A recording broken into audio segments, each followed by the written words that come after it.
What is actually genocide according to international law? Well, international law has a definition.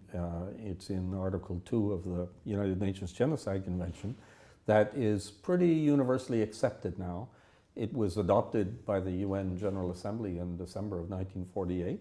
It's quite narrow in scope. It has also been interpreted now a lot by judges at different international courts and tribunals, and they've tended towards a rather strict interpretation of it. So we can say now that genocide involves first a limited number of targeted groups: national, ethnic, racial, religious. It doesn't deal with groups based on gender. It doesn't deal with groups based on political affiliation, economic, social, and so on. So it's confined to groups that we might in another context call racial or ethnic minorities. That's the first thing. The second thing is that it's confined to the physical destruction of the group. It doesn't cover other forms of persecution of the culture of the group. So it's quite narrow. It's a creature of its time, 1948, but it's also, of course, been expanded in other places so that the protection of minorities has been greatly enhanced since 1948, and it begins with the Genocide Convention. Could you give some examples?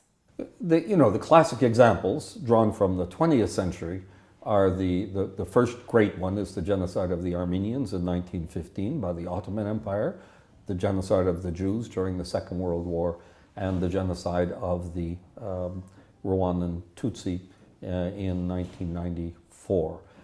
The case law has also recognized a much smaller genocide, which was the extermination of 7,000 Bosniaks, Bosnian Muslims, at the Srebrenica massacre in 1995.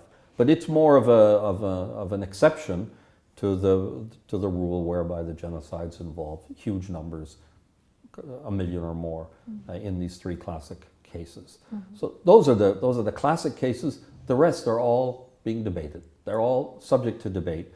The thing to remember is that we're looking for the intent to physically destroy. So there's a notion of intent. The intent has to be to physically exterminate the group, in whole or in part, and that means a large part. So it's not just intentional killing, because there's lots of that in all kinds of contexts, lots of intentional killing that's ethnically motivated, some of it in Norway, for that matter. It happens everywhere on a smaller scale, but it's when it reaches this large scale and when the intent is actually to exterminate. That's an important notion, although the word isn't used in the convention, is to exterminate the group.